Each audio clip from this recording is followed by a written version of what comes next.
Hey, it's Mark here, and welcome to the next edition of the Employee Survival Guide, where I tell you, as always, what your employer does definitely not want you to know about, and a lot more. Hey, everyone, and welcome back for another deep dive. This time, we're taking a look at a First Amendment case. Oh, wow. That really makes you think about free speech at work. Yeah.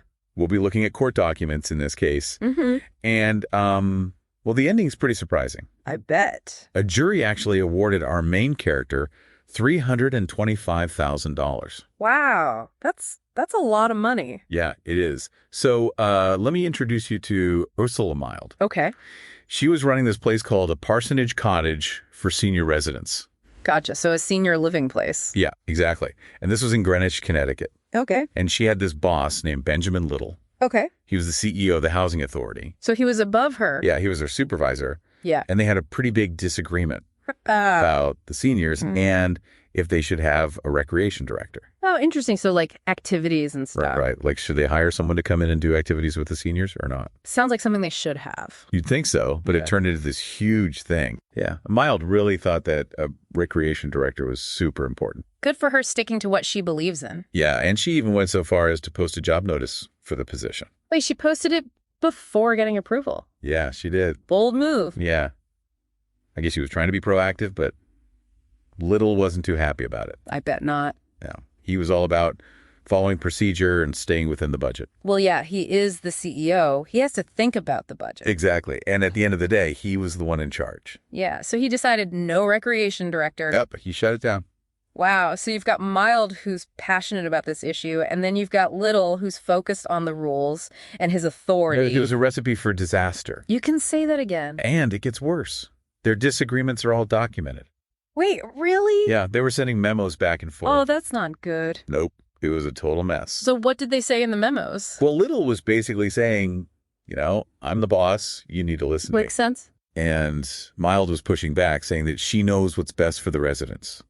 Oh, boy. Yeah, and I found this one memo from Milde that's like a perfect example of disagreeing with your boss, but in a polite way.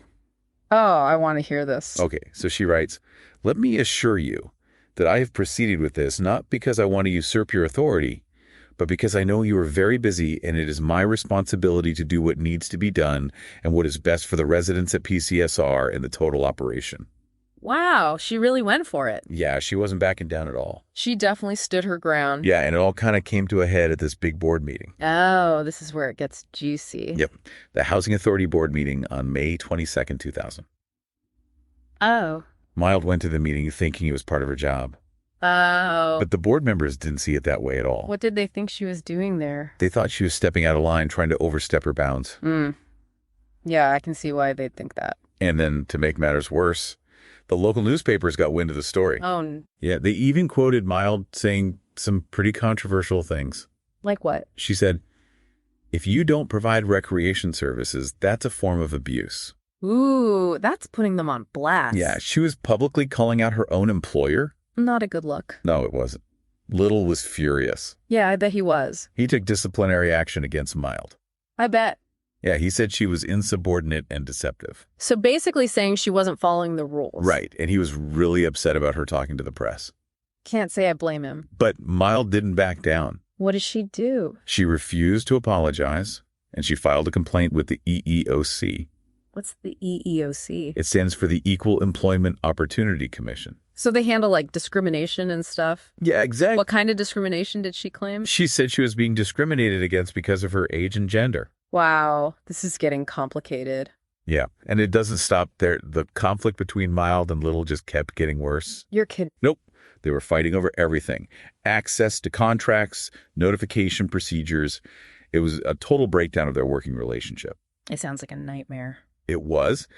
And eventually Milde was fired. What was the reason? Little said it was because of poor work performance and failure to follow housing authority regulations. But was that really the whole story?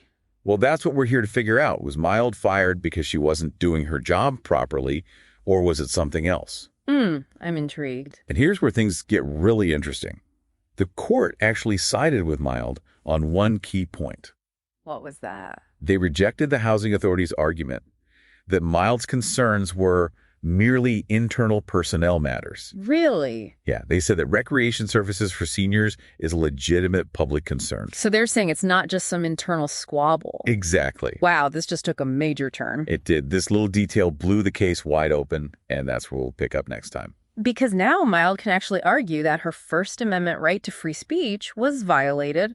Okay. But she was an employee, right? Yeah. I mean, doesn't your boss get to have some say in what you can and cannot say at work? Oh, absolutely. There are definitely limits, especially if you work for the government like Milde did. So it's not as simple as just saying whatever you want. Nope, not at all. And get this, right in the middle of Milde's case, the Supreme Court made this huge decision in a totally separate case. What case? It was called Garcetti v. Chebalius. Okay, and what did they decide in that case? Well, it basically changed the whole game when it comes to free speech for public employees. How so? So the Supreme Court said there's a big difference between speaking as a private citizen and speaking as part of your job duties. So, like, if I'm at work and complaining about my boss to a coworker, that's different than me complaining about my boss on Twitter. Exactly. And the court said that if you're speaking as part of your job, your employer has a lot more power to restrict what you say. So that means your speech might not be protected by the First Amendment. Right, it gets kind of complicated. Yeah, I'm starting to see that. So how did this Garcetti case affect Milde? Well, the court had to go back and look at everything Milde said, especially at that board meeting. To figure out if she was speaking as a regular citizen or as an employee. Yep, they had to decide if her speech was protected by the First Amendment or not. Wow. So did she end up winning her case? Well, it's tricky. Remember, she sued over two things: getting fired and her right to free speech. Yeah. So the court did something called summary judgment. Summary judgment. What's that? It basically means they made a decision without having a full-blown trial. Okay. And in Milde's case, they said her firing was legal. So she lost. Well, she lost that part. Yeah. But they said her statements to the media, that's a different story. So the judge is saying that firing her was okay, Mm-hmm. but now a jury gets to decide if she was allowed to talk to the press. Exactly. It's a pretty interesting twist. Yeah, it is. So what did the jury decide? Well, they sided with Milde. They said she had a right to talk to the media, and they awarded her $325,000 in damages. Wow, that's a lot of money. It is. It's a huge win for Milde. This whole citizen versus employee thing is confusing. It is. It's hard to know where the line is. Yeah, like how am I supposed to know what I can and can't say at work? Well, first of all, you should always know your company's policies about speaking publicly. So like read all the fine print and stuff. Yeah, basically. And it's also super important to talk to your boss if you have any concerns. Like don't go posting job notices without permission. Right, exactly. Try to work things out internally. Good advice. Yeah. And then there's that whole Garcetti ruling hanging over everyone's heads. Yeah, that definitely complicates things for public employees. So what's the main takeaway from all of this? I'd say the biggest thing is to know that your employer has more control over what you say if you work for the government. Even if you're not at work. Even then. It's really important to understand the difference between speaking as a private citizen and speaking as part of your job. This whole case has been super interesting. It has. It really makes you think. We started with a disagreement about a recreation director, and now we're talking about the First Amendment and the Supreme Court. It's amazing how quickly things can escalate. And it all comes down to communication. Exactly. Mhm. If Milde and Little had been able to communicate better, maybe things wouldn't have gotten so out of hand. Yeah. It really makes you wonder if Milde would do anything differently if she could go back in time. It's a good question. Would she have been more careful about what she said? Or would she have stood up for herself just like she did? It's impossible to know for sure. But it's definitely something to think about. Yeah, it makes you wonder if you'd make the same choices if you were in her shoes. Yeah, I mean, she really cared about those seniors. Yes, she did. But she was also really stubborn. I guess so. Like maybe too stubborn. Well, she definitely stuck to her guns. Yeah. And it makes you think, like, what if she had done things differently? Would it have all worked out? Good question. Like, would she have been more careful about what she said? Or would she have still gone to the media? It's tough to say. Yeah. I mean, she really thought she was doing the right thing. She did. But maybe if she had been a little less confrontational with her boss, things wouldn't have gotten so out of control. Maybe. But then again, maybe not. True. We'll never know. Nope. But it's definitely something to think about, you know? Yeah, for sure. Yeah. Like, what would I do if I was in that situation? Right. Would you speak up, even if it meant risking your job? Tough call. Yeah. This whole case has been so fascinating. It really has. We started with this simple disagreement about a recreation director. Right, and it turned into this huge legal battle. Yeah, with the First Amendment and the Supreme Court and everything. It's crazy how things can escalate. Yeah, it really shows you how important communication is. Absolutely. And it makes you think about the limits of free speech. Especially at work. Definitely. The Milde case is a good reminder that we need to be careful about what we say. And that we need to understand our rights as employees. Exactly.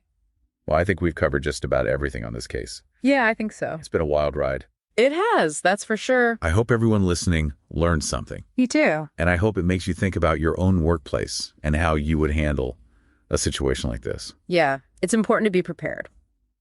All right, well, that's it for this deep dive. Thanks for joining us. Thanks, everyone. And we'll see you next time for another fascinating legal case.